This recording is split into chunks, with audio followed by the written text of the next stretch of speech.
Ni'n galwad i addoli heno Salm 117. 117. Molwch yr arglwydd yr holl genhedloedd, clodforwch ef yr holl bobloedd, oherwydd mae ei gariad yn gryf tuag atom, ac y mae ffyddlondeb yr arglwydd dros byth. Molwch yr arglwydd. Ac awn ni ymateb gyda'n hemyn cyntaf. Heno, Dyw Abram, molwch ef, yr holl alluog Dduw, yr hen ddihennydd brenin nef, Dyw cariad yw.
Wel, ni'n troi heno at lythyr Paul at y Philippiaid, a mi ddarllenwn ni y bennod gyntaf.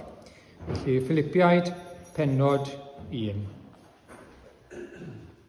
Paul a Timotheus, gweision Crist Iesu, at yr holl saint yng Nghrist Iesu sydd yn Philippi, ynghyd â'r arolygwyr a'r diaconiaid.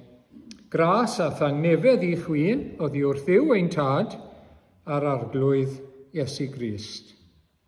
Byddaf yn diolch i'm Duw bob tro byddaf yn cofio amdanoch, a phob amser ym mhob un o'n gweddiau dros bob un ohonoch, yr yf yn gweddio gyda llawenydd.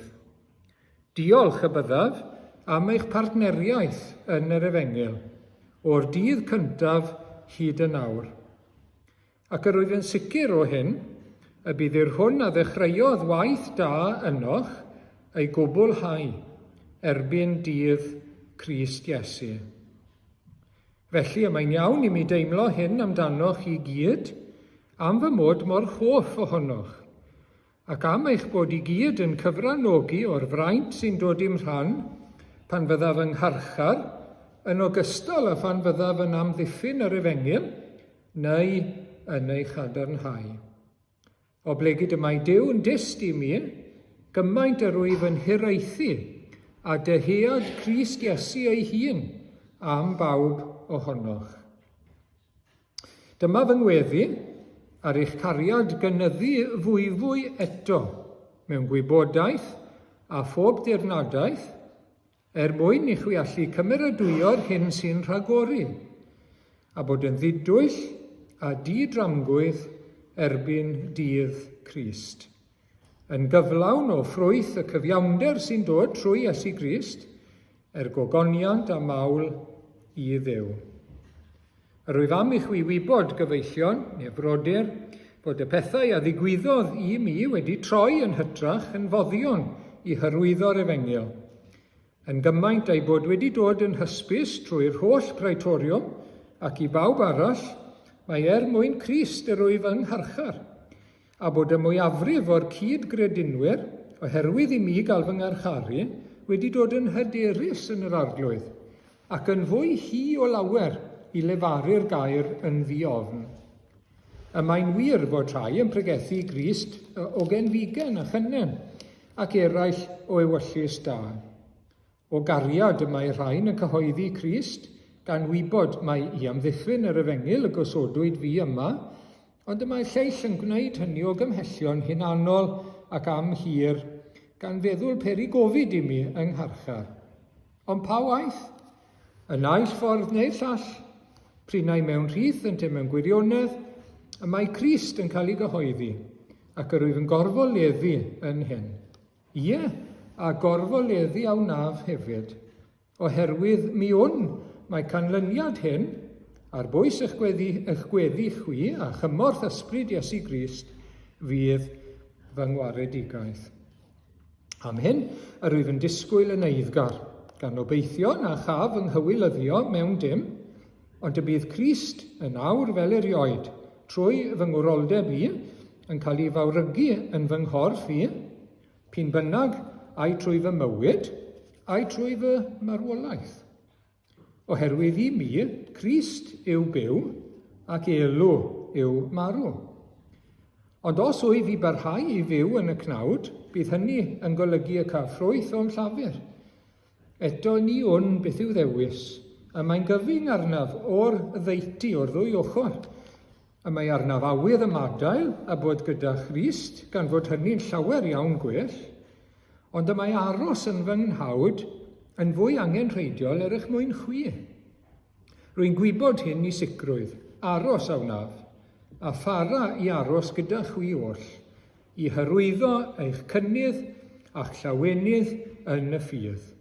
Mwyn i chwi ymffrostio fwy yng Nghrist Iesu, o'm hachos i pan ddof yn ôl atoch. Yn anadym bydded eich bichedd yn deilwng o Efengyl Crist, mwyn i mi weld os dof atoch, neu glywed amdanoch, os byddaf yn absennol, eich bod yn sefyll yn gadarn, yn un o ran ysbryd, gan gyd ymdrechu yn unfryd dros ffydd yr Efengyl, heb eich dychrynu mewn un dim gan y gwrthwynebwyr, bydd hyn yn arwydd eglur i'r rheini o'i distryw hwy, ond o'ch iachawdwriaeth chwi, a hynny o ddiwrth Dduw. Oherwydd rhoddwyd i chwi y fraint. Y fraint, nid yn unig o gredu yng Nghrist, ond hefyd o ddioddef drosto, gan ymdaflu i'r frwydr honno y gwelsoch fi ynddi, ac yr ydych yn awr yn clywed fy mod ynddi o hyd.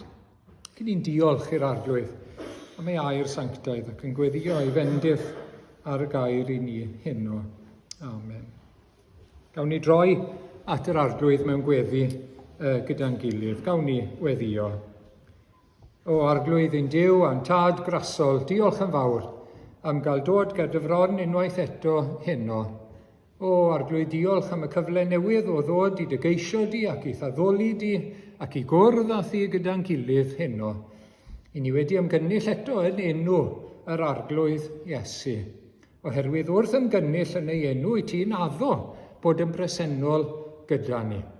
Ac o arglwydd i ni'n dyhau am fod yn ymwybodol o dy bresenoldeb, wyt ti'n bresennol ym mhob man wrth gwrs, ond mae yna bresenoldeb hefyd i fendithio dy bobl.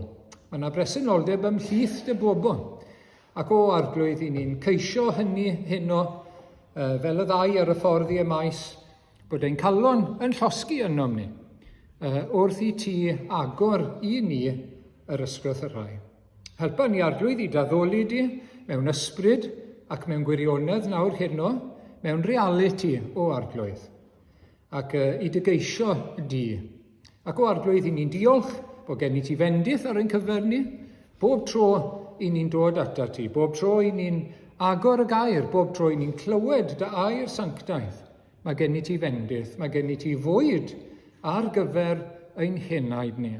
Helpa ni bidio a'i golli fe o arglwydd heno wrth i ni ddod ynghyd. Ac o arglwydd i ni'n diolch dy fod ti yn ddew sydd mor fawr ac mor deilwng o fawl. O arglwydd i ni wedi canu i ti Duw Abram, am Duw unai byth. Wyt ti'n ddew yr un gwan o arglwydd i ni wedi canu, i eiddil fel my fi, fe'i geilw i hun yn ddew. Ac o arglwydd i ni'n credu bod ni'n eiddo i ti yn Iesu Grist, trwy fod yng Nghrist Iesu. Ac o arglwydd diolch bod ni'n clywed yn yr adnod gyntaf yn y llythyr yma, am yr arglwydd Iesu Grist ddwywaith, bod Paul a Timotheus yn weision Crist Iesu. Ac o arglwydd mae hynny'n atgoffa ni, mae ti yw ein meistr ni. A dyna feistr bendigedig, meistr sydd wedi'n prynu ni'n rhydd o afael y tywyllwch, a wedi'n trosglwyddo ni o afael y tywyllwch yw deyrnas ef, teyrnas o goleuni. Ac o arglwydd i ni'n diolch ac i ni'n ystyried hi'n fraint aruthrol, bod yr arglwydd Iesu yn feistr arnom ni. Ac o arglwydd i ni'n sylweddoli bod yn weision ac yn gaeth weision i ti yn golygu rhyddid mewn gwirionedd. Ac o arglwydd i ni gofyn i ti'n helpu ni daddoli di nawr hyn wrth gwrs, ac i thwasanaethu di o arglwydd yn ein bywyd. I thwasanaethu di o'n bodd o arglwydd, yn wirfoddol, fel nath Iesu Grist roi ei hunan o'i fodd i fynd i'r groes drosom ni. Dyw e ddim yn cymharu o gwbl, wrth gwrs. Wyt ti'n deilwng bod ni'n rhoi ein hunain yn gwbl wirfoddol i ti. Ac o arglwydd i ni meddwl nawr am weithgaredd yr wythnos yma yn yr eglwys ac yn cyflwyno'r cyfan i ti. Ac yn gweddio y byddwn ni'n gallu dy wasanaethu di arglwydd yn yr eglwys ac yn ein bywydau, yn ein cartrefi, yn ein gwaith, yn ein bywyd, tu allan i'r gwaith hefyd arglwydd.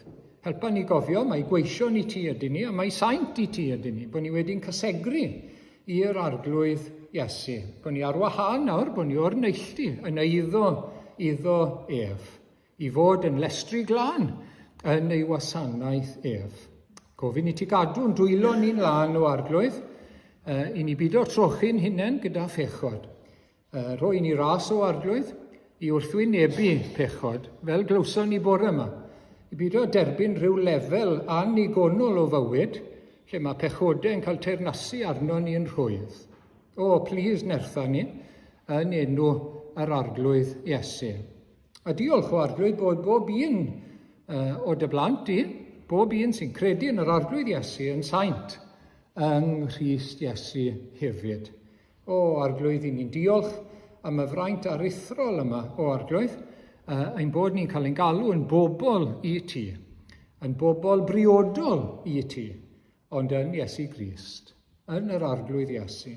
Ac o arglwydd heno, i ni'n dymuno bod ni'n cael ein meithi, bod ni'n cael ein bwydo gan y pen.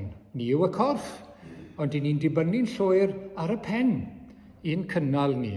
Ac i ni'n gweddio trwy'r gair heno, byddwn ni'n cael ein cynnal o arglwydd, a byddwn ni'n cael ein nerthu.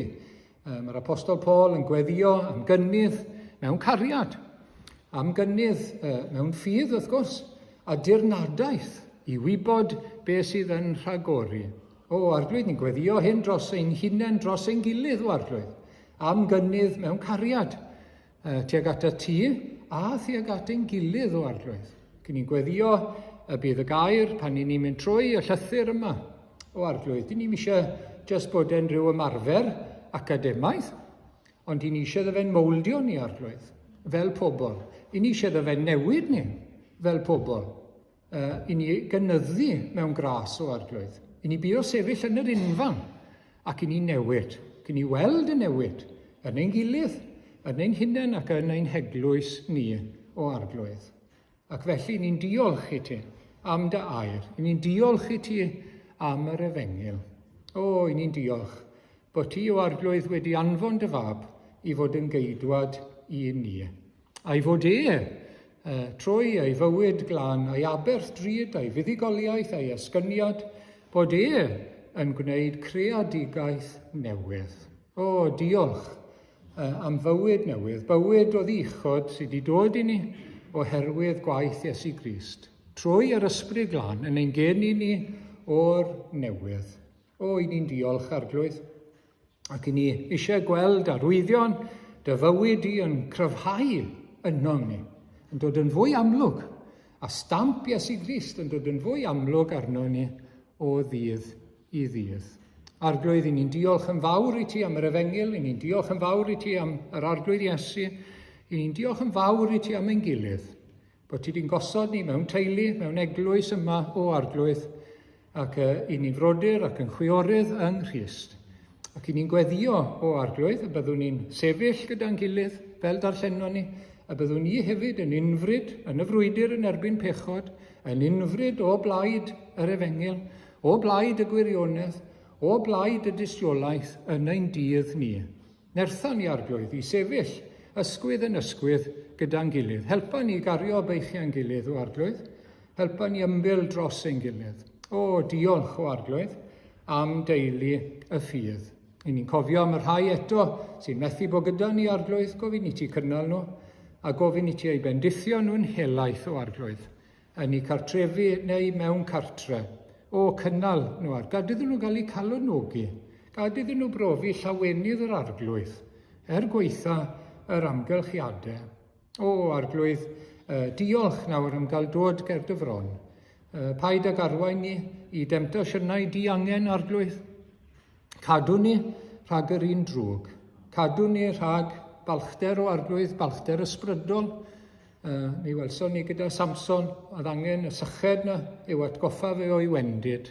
Cadw ni arglwydd i bwyso'n llwyr arna ti. Ac arglwydd eiddo ti yw y deyrnas. Diolch am hynny. Teyrnasa o arglwydd, eiddo ti yw y nerth. Diolch am hynny arglwydd, helpa ni fyw yn dy nerth ti. Ac eiddo ti yw y gogoniant. Ac ar dy ben bo'r goron, trwy Iesu Grist ein harglwydd. Amen.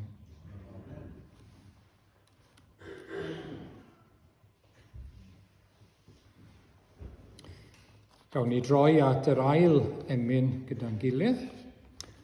Y mae un uwch law pawb eraill drwy'r greadigaeth fawr i gyd sydd yn heiddi alw'n gyfaill ac aberu yr un o hyd. Amen.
Wel, gawn ni droi a darllen y ddwy adnod gyntaf o lythyr Paul at y Philippiaid. Paul a Timotheus, gweision Crist Iesu at yr holl saint yng Nghrist Iesu sydd yn Philippi, ynghyd â'r arolygwyr a'r diaconiad, gras a thagnefedd i chwi oddi wrth Dduw ein tad a'r arglwydd Iesu Grist. Wel, y tro diwetha, mi edrychon ni a gweld chydig bach o'r cyd-destun i'r llythyr, fel ath yr apostol Paul, fel ath yr Efengyl i Philippi. Ac mi welson ni ryfeddodau yn dofe, gyda Lydia, wrth gwrs, yr un oedd yn gwerthu dillad porffor, a'r arglwydd yn agor ei chalon, a'i theulu yn dod wedyn ni ceidwad y carchar a'i deulu. A phwy a wyr, dyn ni ddim yn gwybod am y ferch oedd yn dweud ffortiwn. Mae'n bosib bod hi hefyd, wrth gwrs, wedi troi at yr arglwydd, dyn ni ddim yn gwybod hynny. Ac dyna rhai o peth o hanes ddechrau'r gwaith. Wrth i ni feddwl am y llythyr at y Philippiaid, mae rhaid ni feddwl wedyn am y bobl, dyw'r bobl yna ddim yn cael eu henwi, ond dyna fe, pobl fel yna i ni'n sôn ac yn meddwl amdanyn nhw. Mae'r arglwydd wedi torri mewn i'w bywyd nhw, mae'r arglwydd wedi gafel yndyn nhw, agor i calon nhw, pwyso, rhoi nhw mewn cornel fel ceidwad y carchar, nes bod e'n galw i gael ei achub. Wel nawr te, wrth i ni ddod at ddechrau'r llythyr heno, mae dau beth o'n i'n am sôn amdano. Yn gyntaf, pwrpas y llythyr. Beth mae'r apostol Paul yn dweud mae am i'w wneud wrth sgrifennu'r llythyr. Beth ni'n gallu gweld yn y llythyr mae yn i'w wneud wrth ysgrifennu. Rhai pethau cyffredinol, pwysig, ac fydd yn rhoi blas i ni ar y llythyr, beth i ddisgwyl wrth gwrs, a pam bod y pethau yma'n bwysig. Ac wedyn ni yn ail, pwy yw y saint. Pwy yw y saint. Dyna newn ni edrych arno fe heno. Pwrpas y llythyr nawr te, ac mi gawn ni sleid yn dod i fyny, y per cynta, diolch. Diolch. Mae'r apostol Paul eisiau diolch. Nid bod mae'n diolch i Dduw, wrth gwrs. Mae wastod yn diolch i Dduw. Mae'n diolch i Dduw am y Philippiaid. Bob amser. Yr wyf yn diolch i'm Dduw bob tro byddaf yn cofio amdanoch, adnod 3. Ond hefyd, mae e'n diolch iddyn nhw am ei rhodd. Mae'n diolch am ei rhodd ariannol. I'w helpu fe trwy fod yn y carchar, a'i helpu fe yn ei gwaith a'i weinidogaeth. A mae'n rhoi fel hyn, diolch y byddaf am eich partneriaeth yn yr Efengyl, o'r dydd cyntaf hyd y nawr.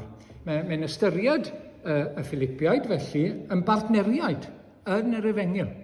Maen nhw'n rhan o'i waith fel apostol, oherwydd bod nhw'n buddsoddi yn y gwaith, yn ariannol.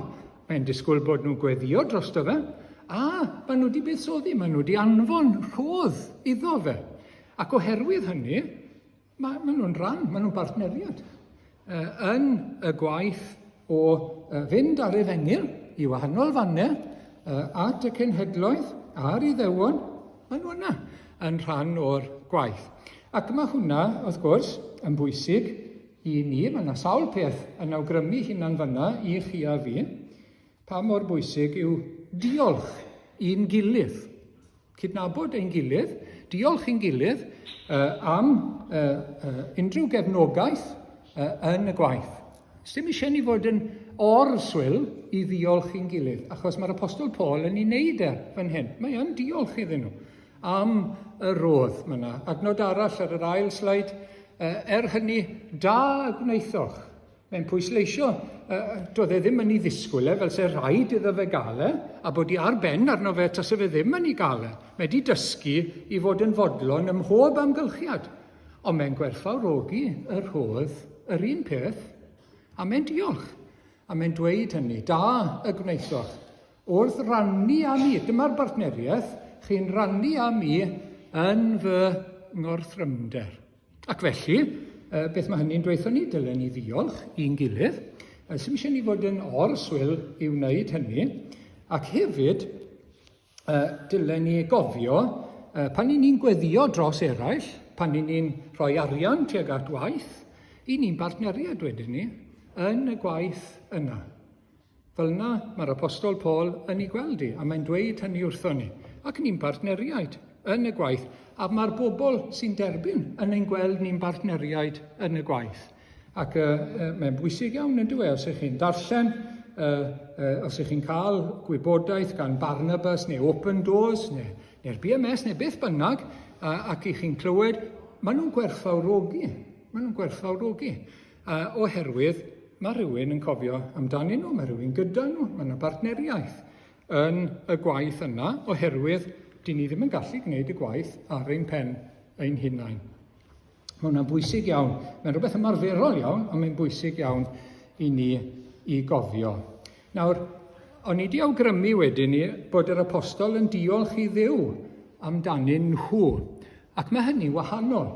Yn ein gweddiau, pan ni'n gweddio, pan y cwr gweddi neu pan ni'n gweddio gartre, i ni'n diolch i Dduw am ein gilydd. I ni'n mynd siarad yn gilydd pan ni'n gweddio, wrth gwrs. I ni'n siarad â Duw, ac i ni'n diolch iddo fe am ein gilydd.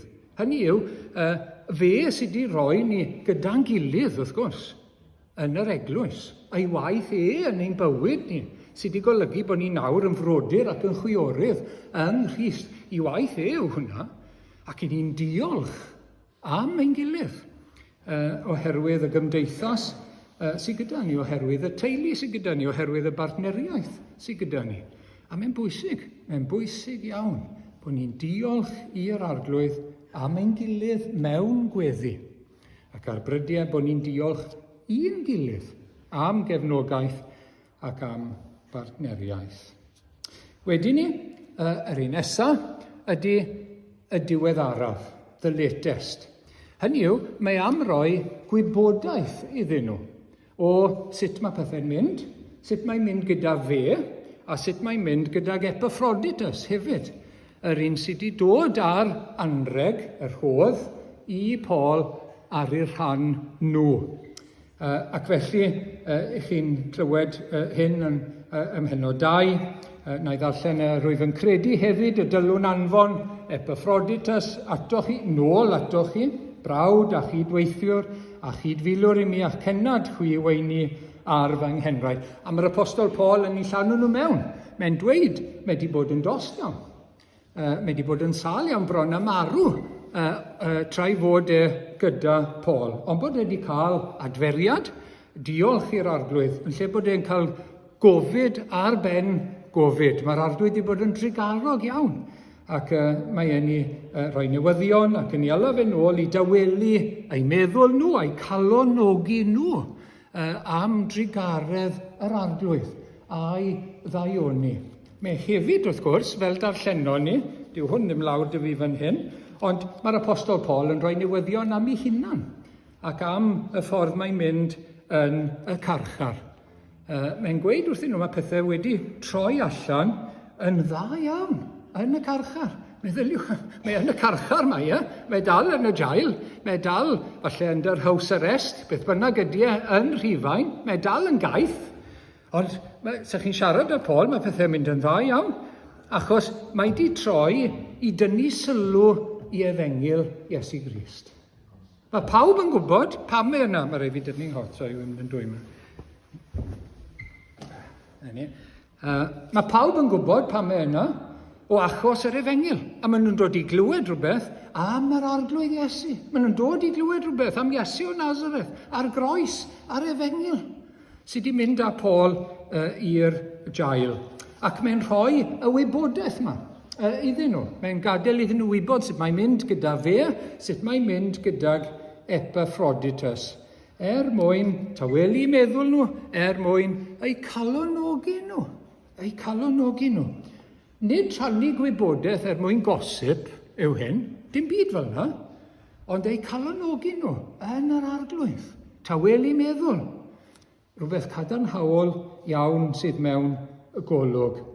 Ac mae hwnna yn neges i ni eto, Shwd i ni'n rhannu gwybodaeth gyda'n gilydd, fel mae'r arglwydd yn ateb gweddi, fel mae'r arglwydd yn dda i ni, ac i galwnogi ein gilydd yn yr arglwydd, wrth gwrs. Dyna rhan o'n gwaith ni yn yr eglwys. Galwnogi ein gilydd. Dwy'n beichi ein gilydd, cario beichi ein gilydd, a chalwnogi ein gilydd wedyn hefyd. A mae'n her fawr i ni i wneud hynny bob amser. Yn drydydd, y peth nesaf, mae'n sôn am ddyfalbarhad, dyfalbarhau. Mae hwn yn bwysig iawn yn y Testament Newydd, mae'n bwysig iawn yn llythyron Paul, a mae'n dod fan hyn eto. Pennod 3, na chi, bellach gyfeillion, llawen hewch yn yr arglwydd. Byddwch yn llawen yn yr arglwydd, a mae'n dweud eto, mae'n dweud fel gorchymyn, llawen hewch yn yr arglwydd. Na'r ffordd i ddal ati, na'r ffordd i gael nerth mewn gwendid, na'r ffordd i ddyfalbarhau, llawen hewch yn yr arglwydd. Meddyliwch am yr arglwydd. Meddyliwch am ei ddaioni, meddyliwch am ei ffyddlondeb. Meddyliwch am beth mae wedi wneud drosto ni. Meddyliwch am beth mae yn wneud, am beth mae'n mynd i wneud drosto ni yn yr Efengil. Heb sôn am yn ein bywydau ni wedi ni. Mae'r Efengil yn dweud fel mae wedi cynllunio ar ein cyfer yn rhagwyddoldeb. Cyn ein bod ni. Mae wedi anfon ei fab yng nghyflawnder yr amser. Mae wedi dangos ei gariad. Mae wedi'n prynu ni. Mae wedi anfon yr ysbryd glân i'n creu ni o'r newydd. Mae wedi mynd i baratoi lle, bydd e'n dod i'n casglu ni. Beth mae wedi wneud, beth mae yn wneud, beth mae'n mynd i wneud. Mae'r rhain yn aros. Mae'r gwirioneddau yn aros. A maen nhw'n destun llawenydd i ni. Trwy'r amser, mae rhaid ni fyfyrio arnyn nhw. Mae rhaid ni feddwl amdanyn nhw. Ond maen nhw'n destun llawenydd.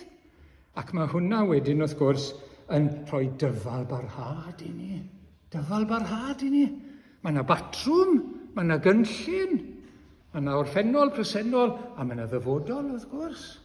Mae mor werthfawr yn diwedd. Ac mae am eu calwnogi nhw, dyw ysgrifennu'r un pethau ato. Dwi'n meindio ail adrodd yn meddwl. Cael ein atgoffa i ni'n aml. Yr un peth, dwi'n yn drafferth ac mae'n ddiogelwch i chi. Mae eisiau diogelu nhw. A wedyn mae'n sôn am y cwn a'r drwg weithredwyr, dwi'n ni at hynny wrth gwrs. Pennod 4, yr un nesaf, am hynny fy nghyfeillion a nwyliaid yr wyf yn hiraethu amdanaf, fy llawenydd am coron, safwch yn gadarn fel hyn yn yr arglwydd. Byddwch yn gadarn, sefwch yn erbyn yr un drwg, sefwch yn wyneb anawsterau a themptasiynau, sefwch yn gadarn yn yr arglwydd. Yn yr arglwydd. Fy nghyfeillion neu fy mrodyr annwyl, yr anogaeth yma, un gilydd. Mae'r natur ddynol, yr hen natur wrth gwrs, eisiau yn tueddu tynnu'n gilydd lawr. Yn gallu bod yn genfigennus o'n gilydd. Dyna'r hen natur yw hwnna. Yng Nghrist ni'n cael ein galw i galwnogi. I ddwy'n beichiau, i annog. Fel yna. Mae'n destun gweddi wedyn, wrth gwrs. Bob dydd i ni cael ein llenwi ag ysbryd yr arglwydd a'i ras ef. Ac wedyn ni, mae eisiau dyfalbarhad oherwydd peryglon arbennig. Perygl cyntaf, diffyg undod. Na fe, mae'r un drwg ar waith i rwygo, wrth gwrs. Dim byd newydd, dyw'r diafol ddim yn meddwl am trics newydd, cofiwch. Yr un rai yw nhw, y mob cenedlaeth. Dim mewn reiddiol o gwbl, ond mae'n dal yn gallu bod yn effeithiol. Yr un trics yw nhw, rwygo pobl. Mae'n y Testament Newydd. A mae'n ein heglwys i ni nawr, wrth gwrs. Mae ar waith o hyd. Diffyg undod. Bygwth undod yng Nghrist nawr. Nid rhyw undod arwynebol, ond undod yn yr Efengil ac yng Nghrist. Yn anna dim bydded eich buchedd, eich ffordd o fyw, yn deilwng o Efengil Crist. Yn un o ran ysbryd, gan gyd ymdrechu yn unfryd dros ffydd yr Efengil. O, dwi'n licio hwnna. Yn un o ran ysbryd, i sefyll wrth ochr ein gilydd, cyd-ymdrechu. I ni'n ymdrechu gyda'n gilydd yn y gwaith. Yr un gwaith. Y gwaith o wasanaethu yr arglwydd. Y gwaith o ddod yn fwy sanctaidd. Y gwaith o gyflwyno'r efengyl. I ni'n cyd-ymdrechu. Gwaith o adeiladu yn gilydd. I ni'n cyd-ymdrechu. Ac mae'n gymaint o fendith i wneud hynny. Yn unfryd gyda'r un meddwl, wrth gwrs.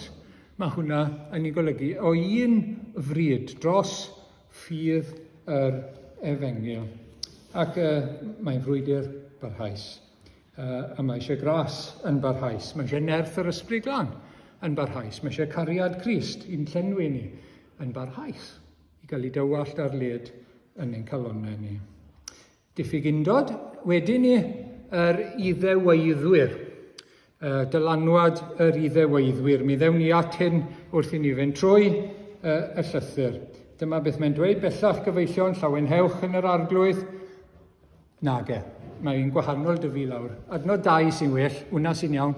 Gwyliwch y cwn, gwyliwch y drwg weithredwyr. Gwyliwch yr rhain a dydyn to'n gweidi'r cnawd. Dewn ni ato fe mewn amser. Pobol grefyddol, iddewon, oedd yn mynnu bod pob Cristion yn troi yn iddew. Os o'ch chi'n mynd i fod yn Gristion cyflawn yn y first class carriage, oedd rhaid chi gael yr enweidiad, oedd rhaid chi droi yn iddew. Beth oedd y perygl o hynny? Beth oedd y danger te? Wel, bod Iesu Grist ddim yn ddigon. Na'r peth amlwg. Bod ni ddim yn ddigon, fel se ni ddim yn gyflawn wrth fod yn Iesu Grist. A dyna pam mae Paul mor chwyrn yn erbyn yr iddeweiddwyr. Mae'n rhywbeth allanol, mae'n rhywbeth ar y corff. Rhyw minor operation ar y corff i ddynion. Beth yw hwnna? I ni'n gyflawn yn Iesu Grist. Does dim eisiau dim byd arall. A hefyd, ych chi'n gweld y bygythiad wedyn ni. Y bygythiad ydy, mae gyda chi y grŵp yma sy'n lan fan hyn, a mae gyda chi'r grŵp yma sy'n lawr y fanna. Maen nhw yn y first class carriage, maen nhw'n super Christian, maen nhw yn gyflawn ac yn y blaen, achos bod nhw'n iddewon nawr, a wedyn mae'r gweddill. A maen nhw lawr fanna rhywle, a mae rhaid i nhw siapoi i ddod mewn i'n dosbarth ni i gael bod yn gyflawn ac yn well. Mae'n heresi, wrth gwrs, mae'n rhannu yr eglwys i ddau grŵp. A mae rhaid bod yn ofalus iawn o hynny bob amser. I ni'n gyflawn yn Iesu Grist. Mi welwn ni hynny yn y llythyr at yr Effesiaid. Mae pob Cristion ar yr un lefel ac yn gyflawn yn yr arglwydd Iesu. Dim byd arall. I ni'n mynd ychwanegu dim byd at yr arglwydd Iesu Grist. Ac yn dilyn hynny, mae'r apostol wedyn yn dysgu does dim perffaithrwydd i gael nawr. A mae hynny'n dod allan yn y drydedd bennod hefyd.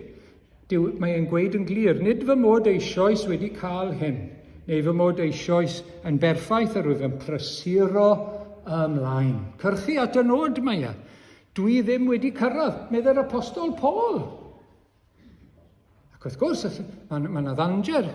Mae yna ambell i Gristion yn gallu rhoi'r argraff bod e wedi cyrraedd, neu bod hi wedi cyrraedd.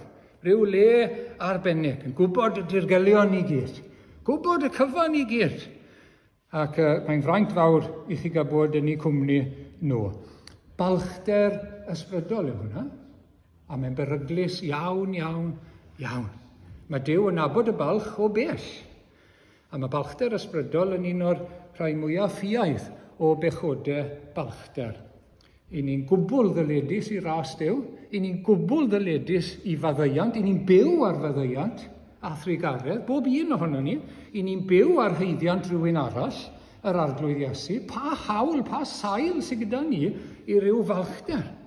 Ond wrth gwrs mae'r hen natur yn dod mewn, a mae balchder ysbrydol yn gallu codi. Sneb wedi cyrraedd, meddwl yr apostol Paul. Ac wedyn ni, does dim eisiau ni i ddychryn gyda gwrthwynebiad. A mae hynny'n rhywbeth ymarferol a phwysig i ni bob amser, heb eich dychrynu mewn un dim gan y gwrthwynebwyr. a mae'n gallu rhannu fel mae pethau wedi troi mas yn y jail gyda fe, a mae'n dweud wrthyn nhw, mae'n reit, i ni'n mynd i gael gwrthwynebiad, i ni'n mynd i gael rhyw fesur o erledigaeth, pawb sydd o ddifri, beth bynnag fydd e, ni'n cael bron dim, wrth gwrs, yn ein gwlad ni a gweud y gwir, ond mae'n gallu dod.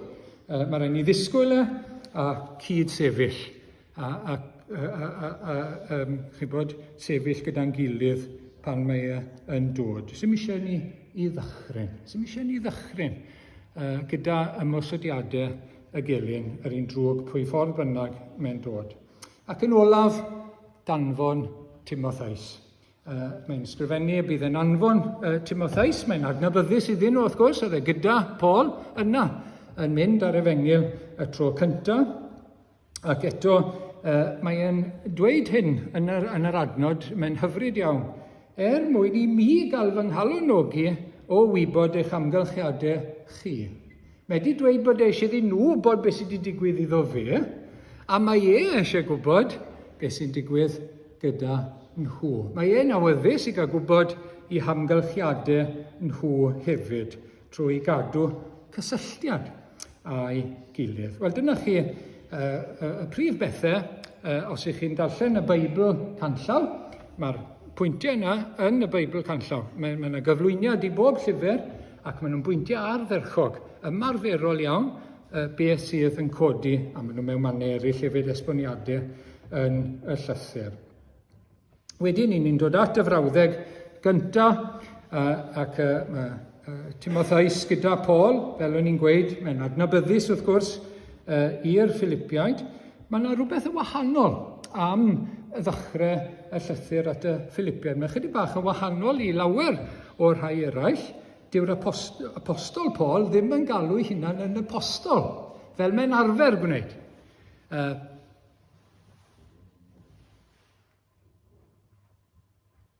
All right? Lost it? Mae'n broblem? OK. Mae wedi marw, ydy? OK. Yr offer cyfieithu sydd wedi marw.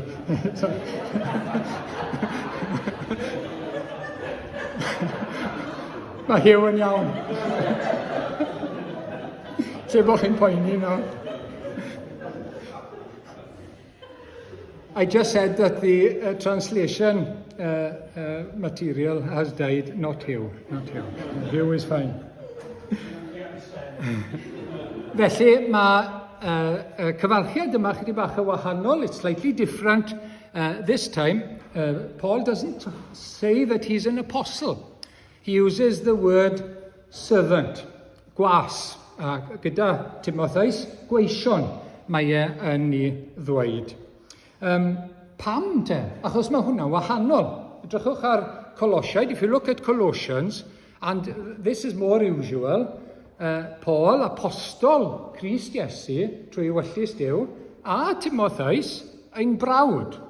See it? Paul, an apostle, Timothy, our brother. Apostle, brother, apostle, servant, whatever it is.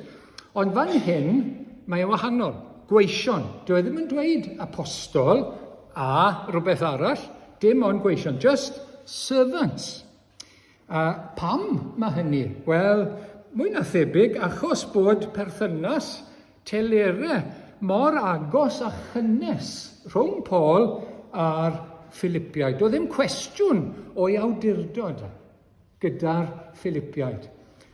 Probably, there was no question about Paul's authority, his apostleship among the Philippian church. With other churches, he had to underline his authority, of course. Sometimes it was being challenged, but not with the Philippians. It's a very warm letter.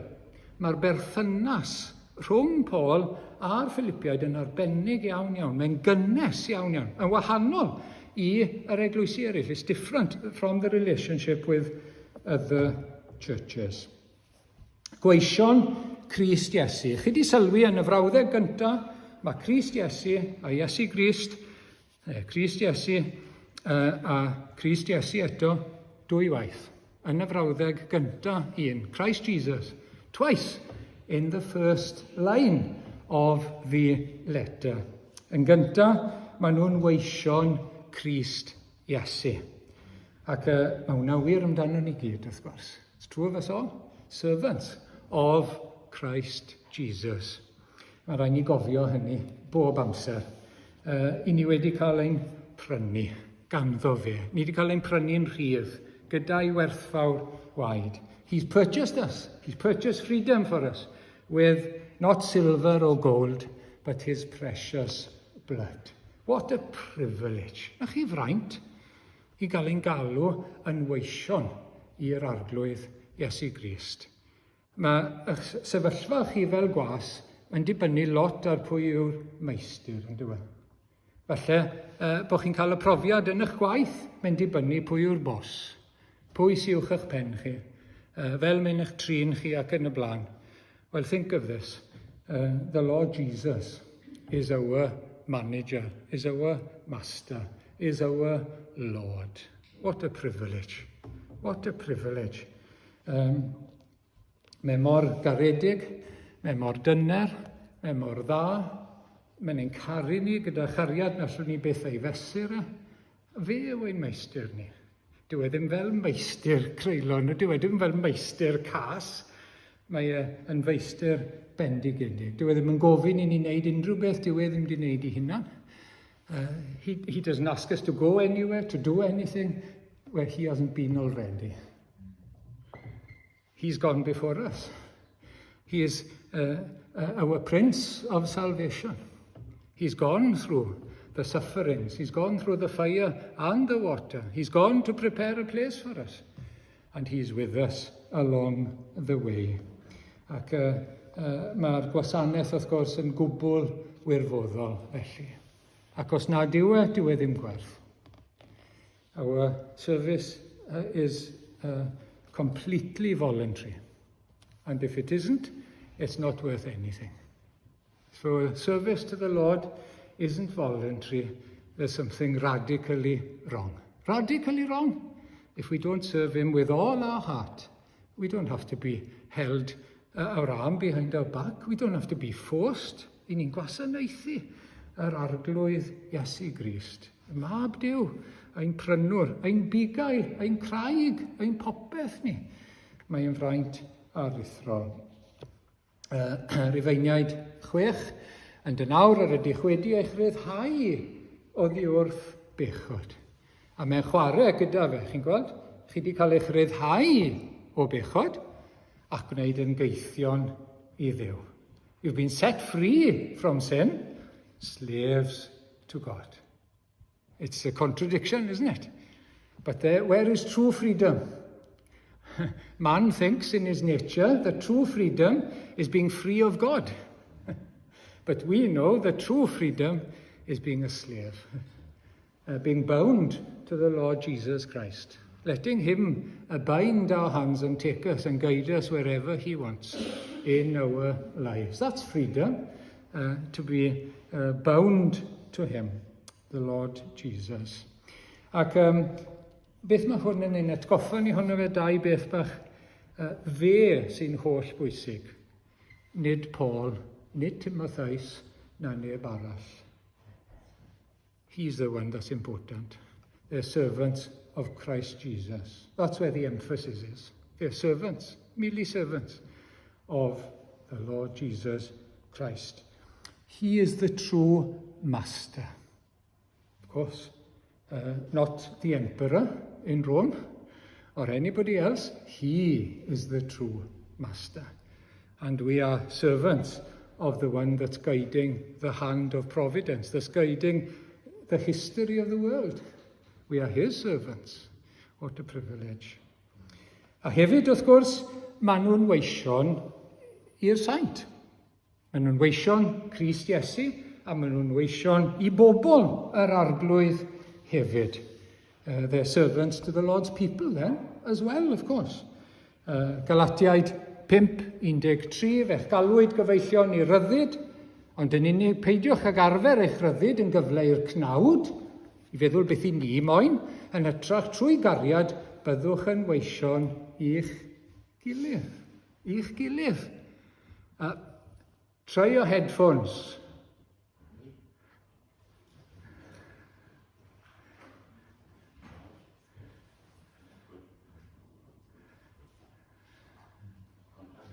OK, da iawn, diolch yn fawr. Galatiau 5:13 nawr te. I ni wedi cael ein galw i ryddid gan Iesu Grist, wrth gwrs. Ond nid ryddid i wneud beth i ni moyn i ni'n hunain, fel rhyw ynys fach, chybod. I ni'n rydd nawr, i'n joio'n hunan, a pampro'n hunan yn wneud beth i fi moyn, fel mae'n cymdeithas ni'n gallu bod heddi. Na, i ni'n rydd i wasanaethu yr arglwydd a gwasanaethu ein gilydd. A mae'r apostol Paul yn ymwybodol o hynny, wrth gwrs, a chi'n gweld yn dod trwyddo. Mae eisiau anfon y llythyr i wasanaethu yr eglwys yn Philippi, i roi gwybodaeth, i roi disgeidiaeth, i roi newyddion, i roi anogaeth, i roi calondyd. Beth mae'n gwneud? Mae eisiau gwasanaethu nhw, wrth gwrs. Mae eisiau bod yn was i'r arglwydd ac yn was i'r eglwys yr un pryd.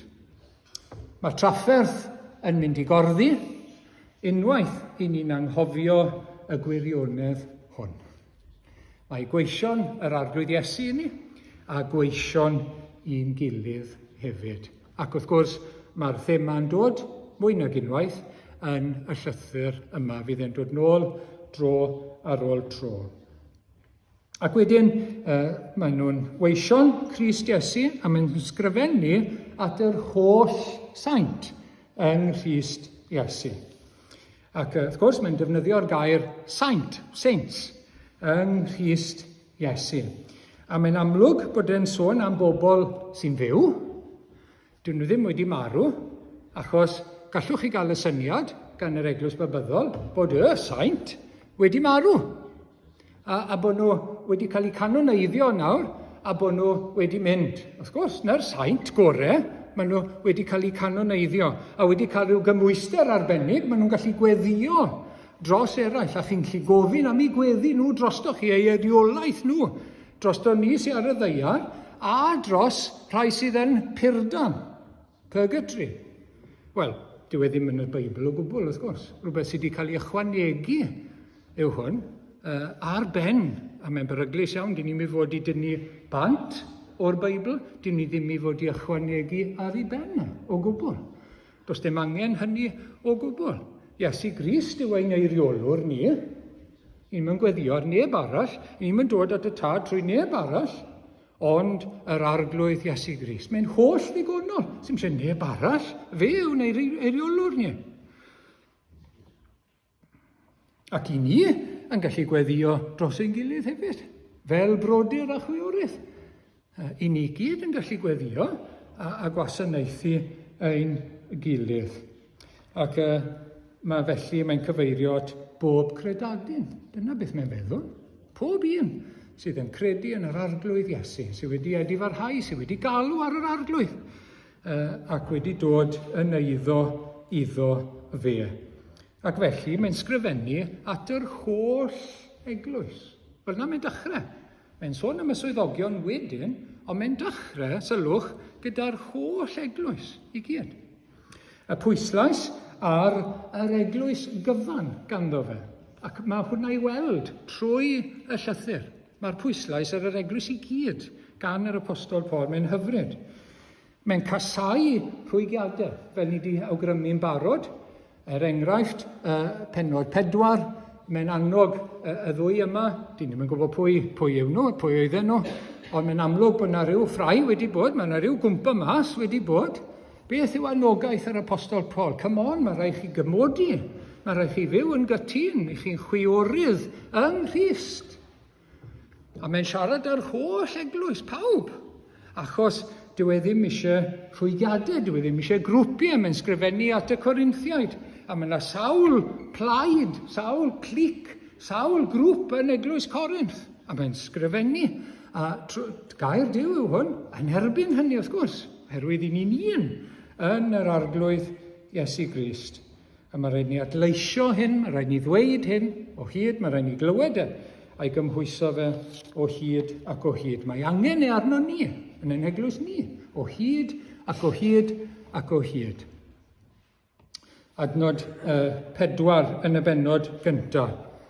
A phob amser, ym mhob un o'm gweddiau, dros bob un ohonoch. Chi di sylwi? Chi'n gweld y pwyslais?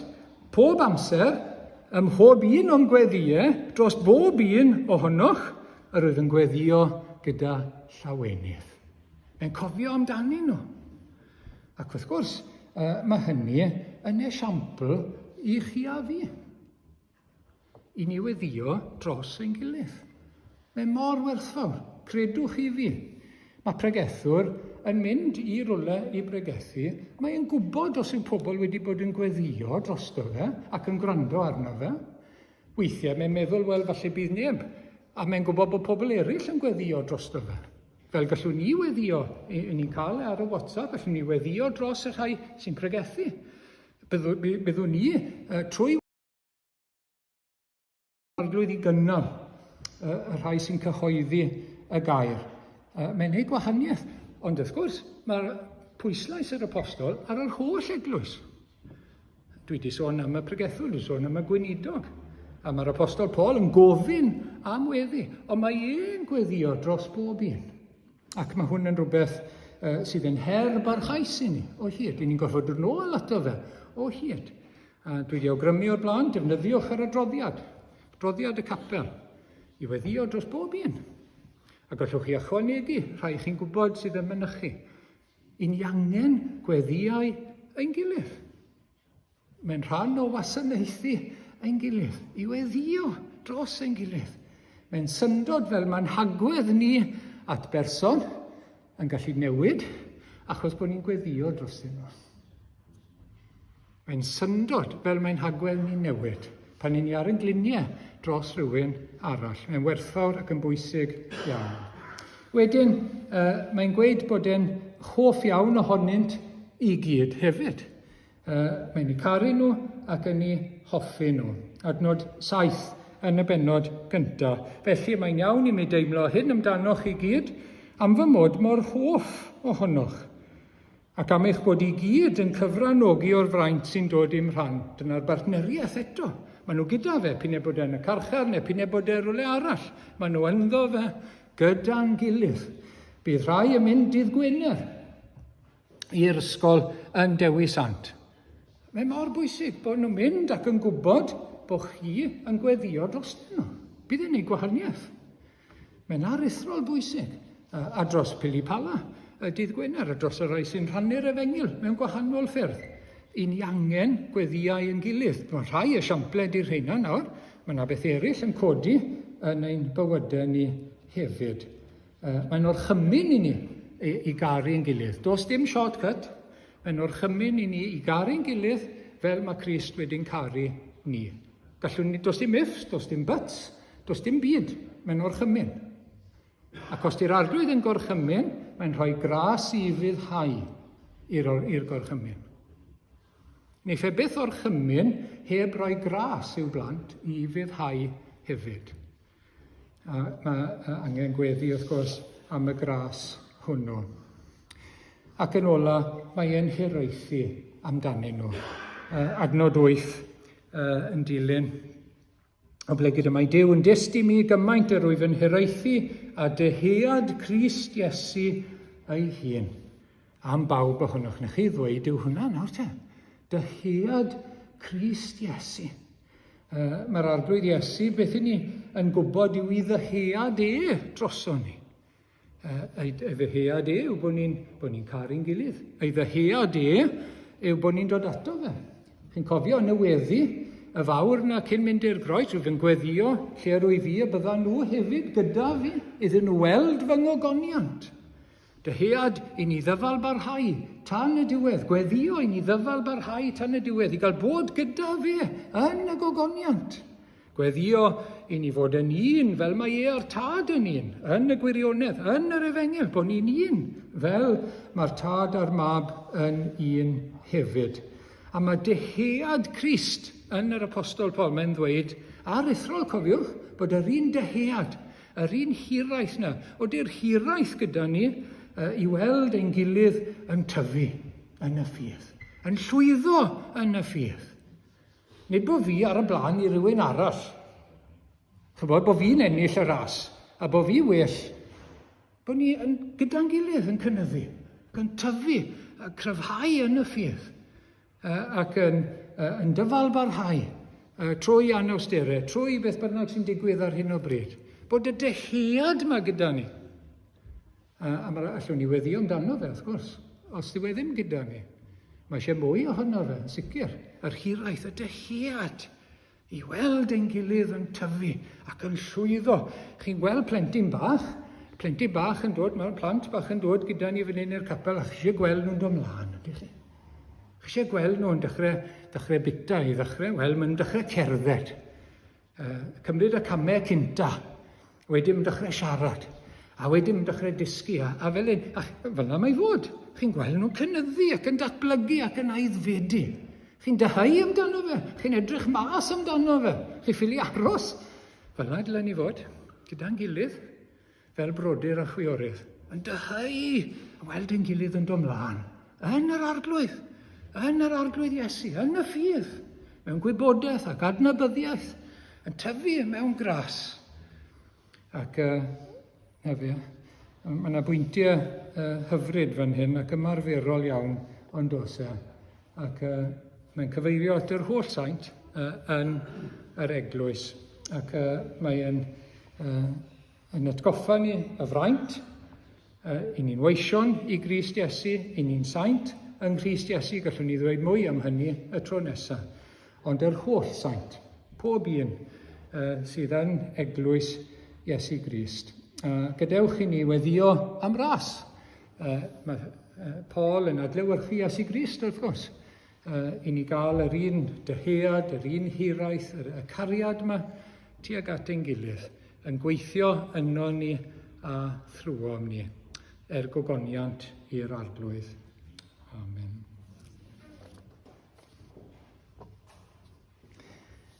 Mi ddewn ni at yr emyn ola nawr te. Rwy'n greadigaeth newydd.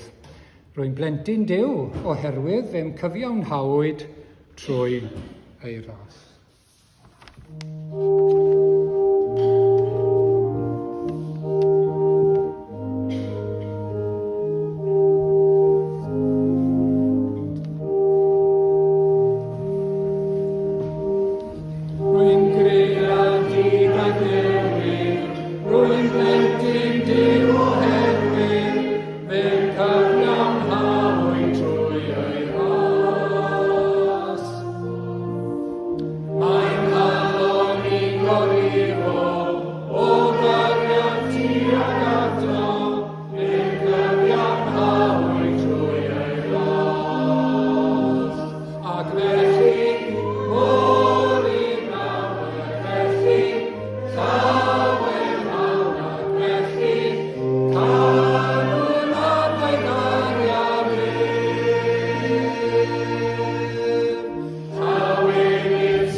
Diolch o arglwydd am dair i ni heno, a diolch am yr Efengyl. Diolch arglwydd am Iesu Grist. Diolch ein bod ni'n weision Crist Iesu nawr, achos bod wedi prynu ni, wedi'n ryddhau ni, wedi'n neilltuo ni, iddo fe ei hunan, ac i ddiw. Y fath fraint sydd arno ni. Helpa ni Arglwydd i gofio beth mae wedi wneud, beth mae yn wneud, beth mae mynd i wneud ar ein cyfer ni. A helpa ni gyfrif ein bendithion a'n breintiau bob amser. Helpa ni fod yn weision parod o Arglwydd. Nid bod ni'n meddwl bod yw steil arbennig, ond bod ni'n barod. A bod ni yn rhoi yn hunain o'n bodd iddo fe, bod y cyfan ei fwyn Ac o Arglwydd, diolch ein bod ni yn saint yng Nghrist Iesu. I ni wedi cael ein dewis, ni wedi cael ein mabwysiadu, i ni wedi cael etifeddiaeth, i ni wedi cael ein selio ar ysbryd glân, y cyfan yn Iesu Grist. Arglwydd, i ni'n diolch. Ac iddo fe, gyda'r tad ar ysbryd glân, y byddo'r gogoniant yn nawr ac yn oes oesoedd. Amen.